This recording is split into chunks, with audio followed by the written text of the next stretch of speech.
Break के बाद आपके सामने हाजिर हैं मुसरत नियाजी साहब और अदील हमारे साथ मौजूद हैं। मुसरत, आपकी तरफ आते हैं। अदील ये कह रहे हैं कि ये भी तो होना चाहिए जो आप ये बात हमेशा हर फोरम पे आपके तमाम लीडर्स, आपके तमाम पार्टी वर्कर्स, जो भी टीवी टेलीविजन स्क्रीन पे आता है वो, और आपकी पार्टी क्यों चाहे PMLN क्यों, वो ये कहते हैं जनाब हमारे लीडरों ने भी तो केस भुगते हैं, और आपने भी थोड़ी देर पहले इसी बात का जिक्र किया।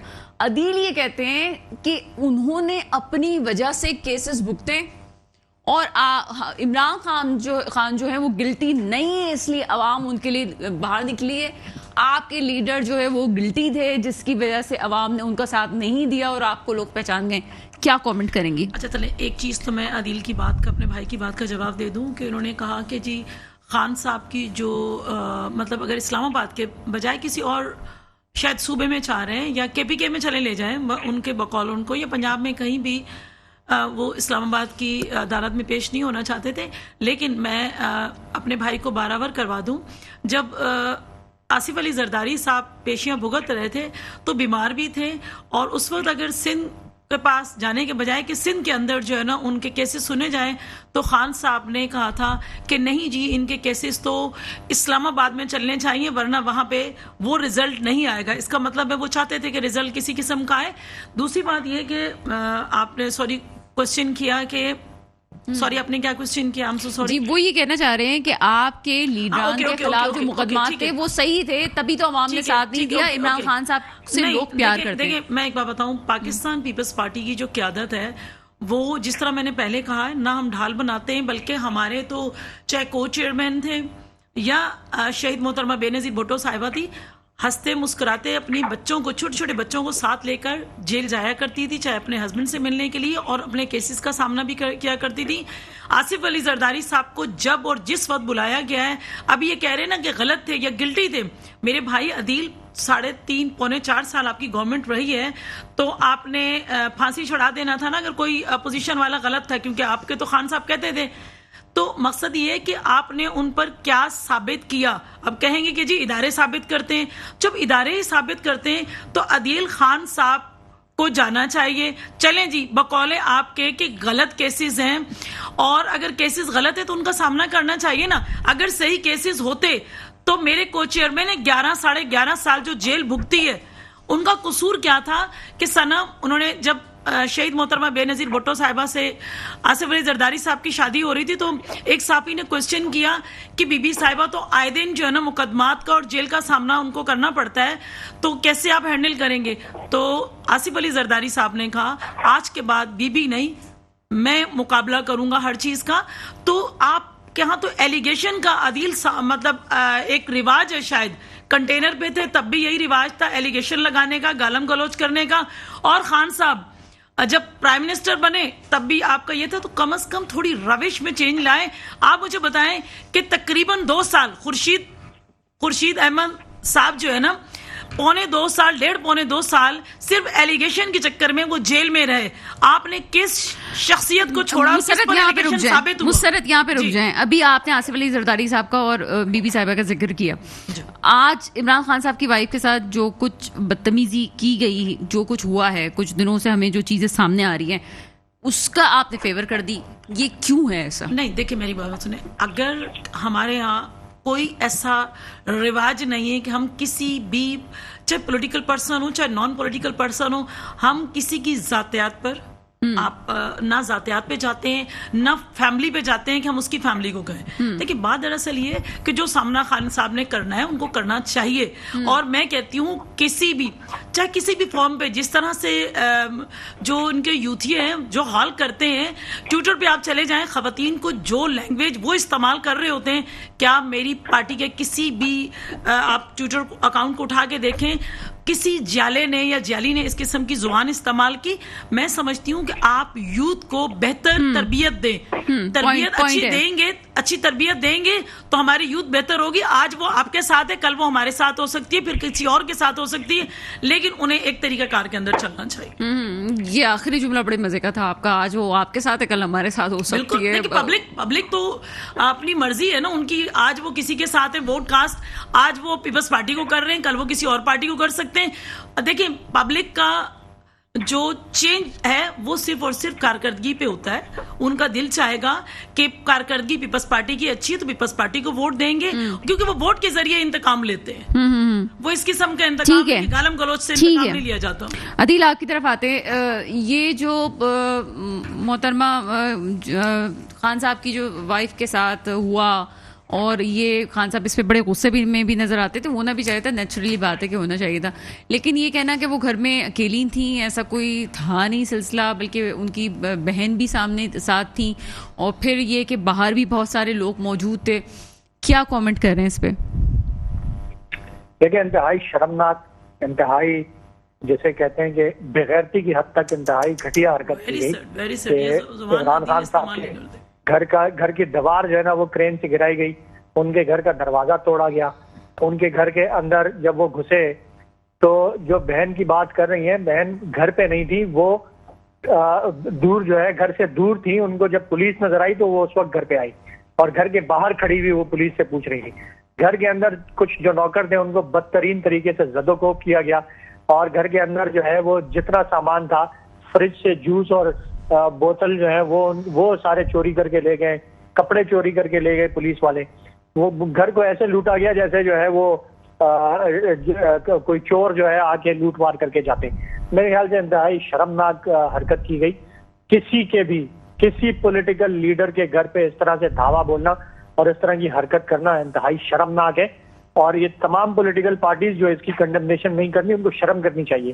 तो अगर बिलावल हाउस पे इस तरह का हमला किया जाए और इस तरह से चादर और चारदीवारी का तकद्दुस जो है वो पामाल किया जाए और इस तरह दीवारें तोड़ के दरवाजे तोड़ के अंदर घुसा जाए, बिलावल हाउस के भी दरवाजे इस तरह तोड़े गए, दीवारें तोड़ी गई, अंदर झूठी बातें नहीं किया करें प्लीज।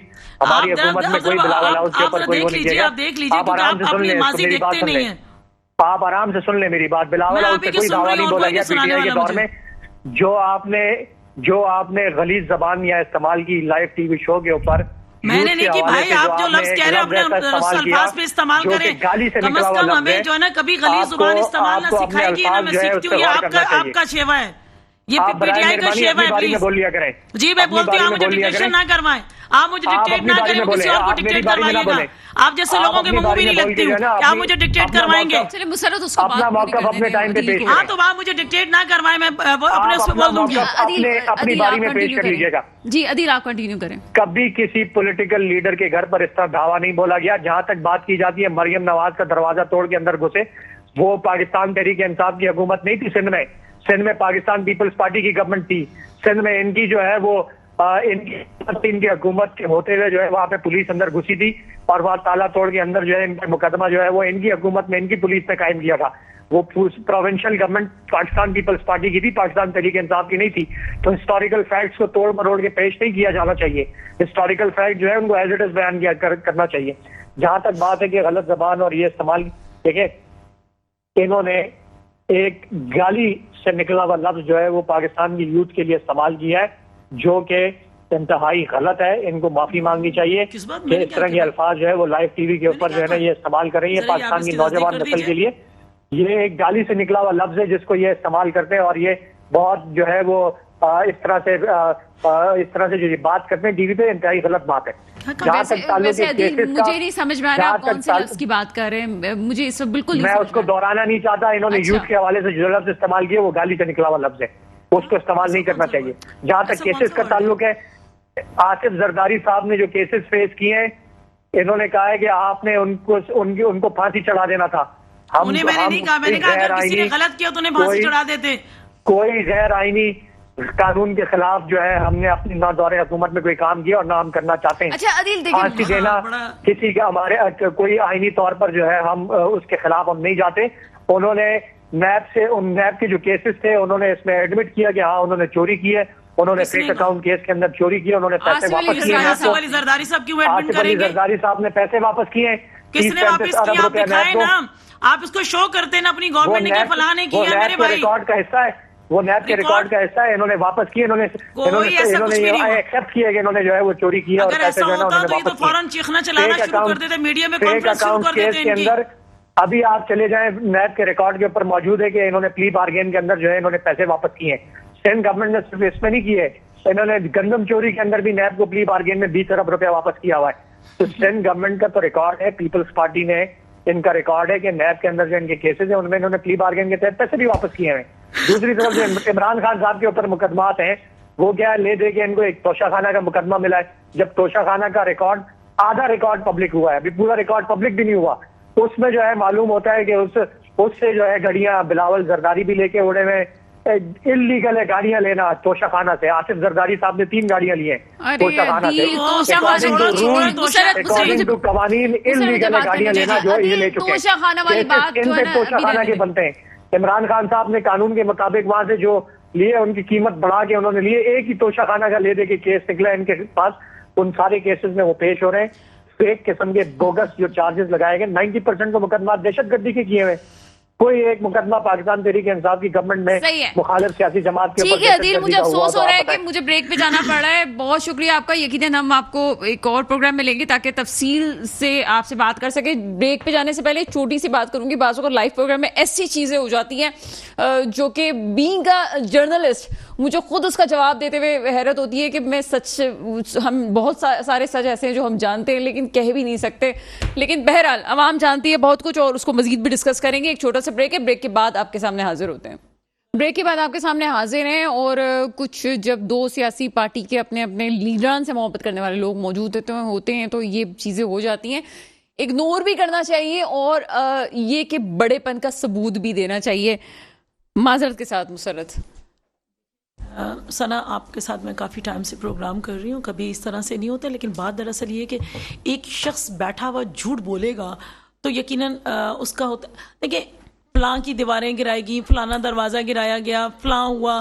तो मुझे एक बात बताएं, जब सिंध हाउस के अंदर MNAs मौजूद थे, मोजिज लोग मौजूद थे, मोजिज पार्लियामेंटेरियन मौजूद थे, वहाँ खवातीन भी थी, ठीक है। तो उस वक्त जब गेट तोड़े गए तो वो वहां पे खवातीन का तकद्दुस पामाल नहीं हुआ। इस महारानी पीरनी फकीरनी का जो तकद्दुस दूसरी खवातीन से कुछ ज्यादा नहीं, देखिए कुछ ज्यादा अच्छा नहीं हो सकता। ये ना कहें कि अगर आपकी फैमिली से कोई खातून मतलब बिलोंग करती है तो वो बहुत मोअज़्ज़िज़ है। और जो वहाँ इस्लामाबाद के अंदर यानी कि सिंध हाउस के अंदर जो पार्लियामेंटेरियन खवातीन थी उनके दरवाजे तोड़े गए, उनके यहाँ फलांगा गया, उनके MNAs वहाँ हुए, वहाँ लाते घूसे। अगर वहाँ सिंध पुलिस ना होती तो वहाँ क्या हाल होता, ये उस चीज को भूल गए।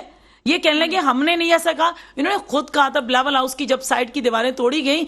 तो क्या आप मुझे बताएं, शोधा जो पाकिस्तान पीपल्स पार्टी में है, मेरी लीडरशिप है, क्या उन्हें जो है ना थ्रेड्स मौजूद नहीं थे? ये थ्रेड्स उन्हें नहीं थे कि जब और जिस वक्त चाहते थे आसिफ अली जरदारी साहब को कॉल करते थे, जो उस वक्त नैब आपकी बी टीम थी, यानी आपकी घर की लौंडी थी, उस वक्त तो आपको नहीं लगा। आज आप कहते हैं कि जी जो कुछ भी हो रहा है हमारे साथ गलत हो रहा है।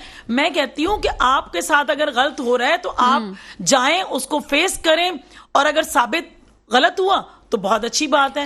चलिए मामले का रुख जो है ना दूसरी तरफ लेके जाते हैं। सस्ता आटे का हसूल और सस्ते आटे के हसूल के लिए जो है वो लोगों की लंबी कतारें और जानों का ज़िया, ये इंपॉर्टेंट पॉइंट है। लेकिन इस वक्त मैं अपने गेस्ट को जो है इंट्रोड्यूस कर दूं। मुबश्शिर मीर साहब हमारे साथ मौजूद हैं, सीनियर सहाफ़ी हैं। सर, प्रोग्राम में आपको वेलकम करते हैं। वालेकुम अस्सलाम जी, बहुत शुक्रिया आपका। सना जी, मुबश्शिर मीर साहब, बहुत सारी ऐसी चीज़ें हमारे आसपास हो रही हैं और जो कुछ अभी ज़मान पार्क में हम देख रहे हैं वो कोई अच्छी अलामतें नहीं है। लेकिन उसके साथ ही दूसरी तरफ हम देख रहे हैं कि आटे की लंबी लाइन जो लगती है उसमें लोगों का जानों का ज़िया भी हो जाता है। पेट्रोल आलमी मंडी में सस्ता होता है लेकिन पाकिस्तान में महंगा होता है। इन चीज़ों पे क्यों हुक्मरानों की नज़र नहीं है? हम ये तो सब कुछ देख रहे हैं कि जनाब ये हुआ वो हुआ, लेकिन अवाम के लिए कोई नहीं सोच रहा। क्या कमेंट करेंगे?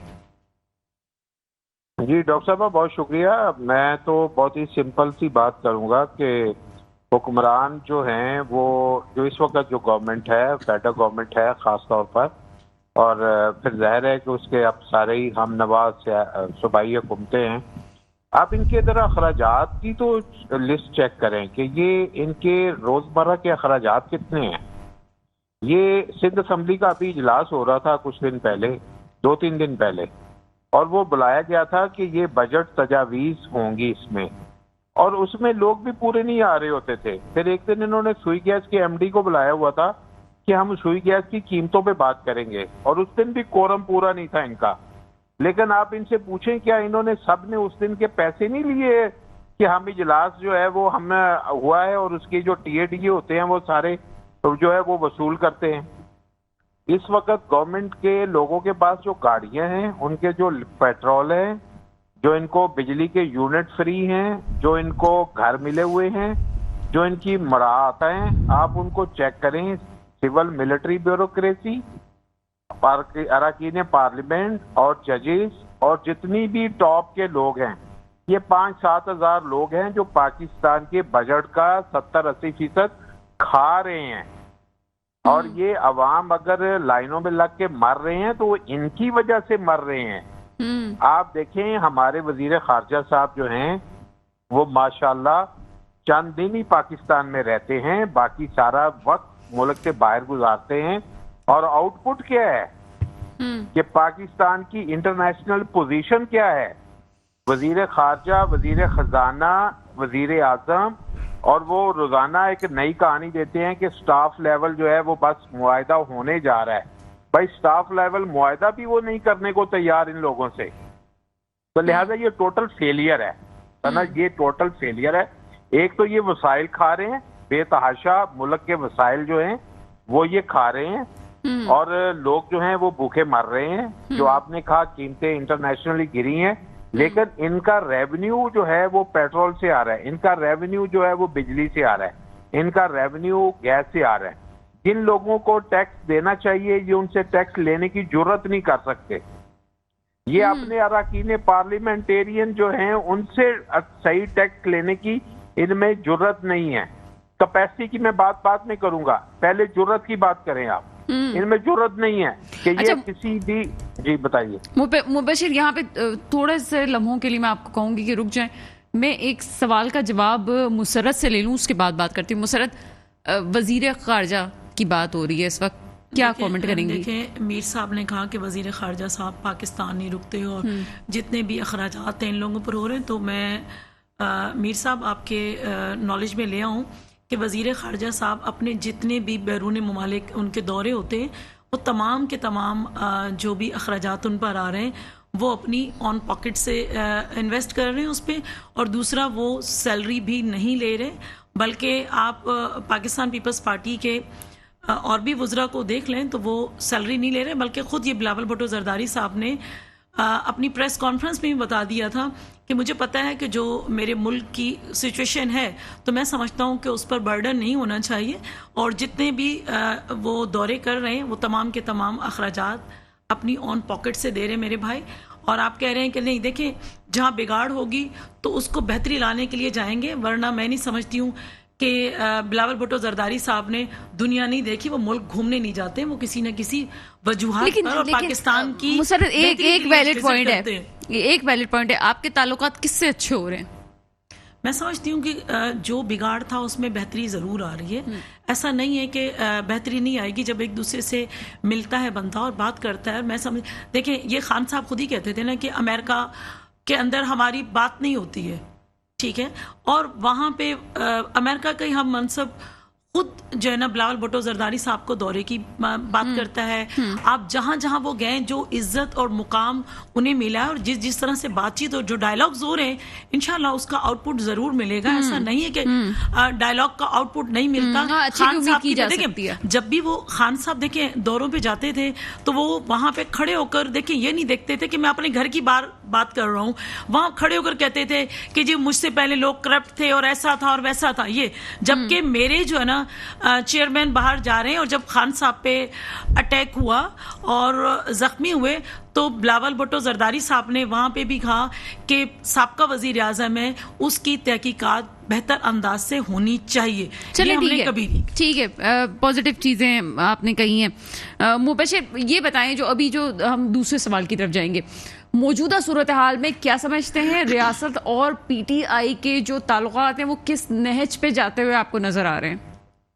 लेकिन सबसे पहले तो ये है कि मेरा ख्याल है जो रियासत से मुराद अगर आपकी रियासत के सिक्योरिटी इदारे तो मेरा ख्याल है कि उनको सियासत से दूर रहना चाहिए। वो सियासत से, और उन्होंने वैसे ऐलान भी किया है कि हम मजीद सियासत में नहीं आएंगे। लेकिन यह है कि ये अमलन भी हमें नजर आना चाहिए कि बहुत सी चीजें हैं जिसमें अभी भी क्वेश्चन मार्क हैं, कि जिसमें ये देखा जा रहा है कि कहीं ना कहीं जो है वो इन्वॉल्वमेंट जो है वो नजर आती है या महसूस होती है। तो लिहाजा मेरा ख्याल है कि जो पॉलिटिकल पार्टीज हैं, पॉलिटिकल फोर्सेस हैं, उनको आपस में मिलके बात करने का मौका मिलना चाहिए। उनको आगे बढ़ने के लिए जो है वो कोई मिलके कोई लाए अमल तय करने का मौका मिलना चाहिए। उनके दरमियान जो एक गैप है, जो कम्युनिकेशन गैप है, वो इनको खुद फिल करना चाहिए। ठीक है, और मैं उसमें यहाँ पे सबसे बड़ी जिम्मेदारी जो है एक ऐड ऑन करूंगी। मुझे ये बताएं कि आप ये कह रहे हैं जनाब उसका अपना काम है, वो ऐलान भी कर चुके हैं, लेकिन अभी आप देख रहे हैं कि फिर से सोशल मीडिया पे जंग शुरू हो गई है, खास तौर पे टारगेट किया जा रहा है, प्रोपेगेंडा किया जा रहा है। अगर ये सूरत हाल होगी तो फिर इदारे क्या खामोश बैठेंगे? फिर वो अपनी तरफ से कुछ नहीं करेंगे। जब अब अदालतों में जो कार्रवाइयां हुई हैं पिछले चंद दिन के अंदर, उसके अंदर जो इन्वॉल्वमेंट नजर आई है या अदरवाइज जो जमान पार्क के ऊपर जो जैसे सूरत हाल थी उसमें जो हमें इन्वॉल्वमेंट नजर आई है, जो बहुत सी जो है वो आप समझ लें कि जराए से खबरें आई हैं, उससे हमें अभी तक कंफर्म नहीं है कि वो इन मामलात से दूर हो गए हैं। हमें इन जराए ये बताते हैं कि वो इन मामलात में मौजूद हैं। लिहाजा मेरा ख्याल है कि उनको इस पे बहुत सीरियसली सोचना चाहिए कि पाकिस्तान की जो स्टेबिलिटी है, पॉलिटिकल स्टेबिलिटी है, वो जुड़ी हुई है वो पाकिस्तान की इकोनॉमिक स्टेबिलिटी के साथ, और उनका इससे दूर रहना, पॉलिटिकल मामलात से दूर रहना मुल्क के लिए, रियासत के लिए ही जरूरी है। उसको इंश्योर करने के लिए जरूरी है कि इस वक्त जो आप देखें ऑन गोइंग प्रोसेस है, जो खास तौर पे इलेक्शन है, पंजाब गवर्नमेंट सूबे का इलेक्शन है, KPK के सूबे का इलेक्शन है, उसको मेरा ख्याल है अपने तौर पर काम करने का मौका मिलना चाहिए। मुझे हैरत इस बात पे है सना कि मसलन हमारे सिक्योरिटी इदारे कैसे कह सकते हैं कि हम सिक्योरिटी प्रोवाइड नहीं कर सकते इलेक्शन के लिए। वो कैसे कह सकते हैं जबकि आइन कहता है कि उनकी जरूरत जहां पड़ेगी उनको अपनी जो है ना वो अवेलेबिलिटी होनी चाहिए, उनको अवेलेबल होना चाहिए। तो वो इस चीज से इनकारी कैसे हो सकते हैं कि हम इलेक्शन के लिए ड्यूटी नहीं दे सकते? मीर ये एक बात है। दूसरी बात जो मैं आपसे करना चाहती हूँ, पॉलिटिकल पार्टीज ने कौन सी मैच्योरिटी का सबूत दिया है? अभी आप देखेंगे अगर इलेक्शन का ऐलान हो चुका है तो हमें तो कोई तैयारी नजर नहीं आ रही, हमें तो कोई डायलॉग नजर नहीं आ रहा। देखिए मेरा ख्याल है कि हमें तो जंग नजर आ रही है कि जब इलेक्शन का ऐलान हो जाता है तो किसी कौन सा वो मुल्क होता है जहाँ पे दफा 144 नाफिज होती है। देखिए विन विन सिचुएशन होनी चाहिए, सिर्फ तरीके इंसाफ के लिए नहीं होनी चाहिए, बाकी जो उसके मद्दे मुकाबल पार्टी हैं उनको भी उतना ही मौका मिलना चाहिए। उनके लिए भी विन विन सिचुएशन ये होनी चाहिए कि एक पैरेलल बुनियाद पर वो भी इलेक्शन कंटेस्ट करे। लेकिन हम देख रहे हैं कि पंजाब के अंदर रोज दफा 144 नाफिज होती है, तो जब दफा 144 नाफिज होती है तो इलेक्शन कैंपेन कैसी हो सकती है? ये तो आप किसी से सवाल करें कि इलेक्शन कैंपेन जब स्टार्ट होती है तो ये दफा 144 जो है इसका नफाज नहीं होता, क्योंकि उस वक्त तो इज्तिमा होते हैं। इलेक्शन कैंपेन में तो लोग कॉर्नर मीटिंग्स करते हैं, जलसा करते हैं, जुलूस करते हैं। तो दफा 144 का जवाब क्या? मुझे तो नहीं समझ आ रही इस तरह की कौन सी इलेक्शन कैंपेन हो सकती है। कौन अपने वोटर को मोबिलाइज कर सकता है, खा वो कोई भी पार्टी हो। दफा 144 लगेगी तो सारी पार्टियों के लिए लगेगी, लेकिन आप अपने वोटर को मोबिलाइज करने के लिए आप कोई जुलूस जलसा कैसे करेंगे? कोई कॉर्नर मीटिंग या अदरवाइज कोई इज्तिमा कैसे करेंगे कि आप 4 से 5 लोग खड़े होकर बात नहीं कर सकते? तो ये कौन सी कैंपेन है? ये तो जरा सवाल करें इनसे। बिल्कुल बिल्कुल आपने सही बात की है। चूंकि प्रोग्राम का वक्त कम है इसलिए मुसरत की तरफ आएंगे। मुसरत लास्ट कमेंट कीजिएगा।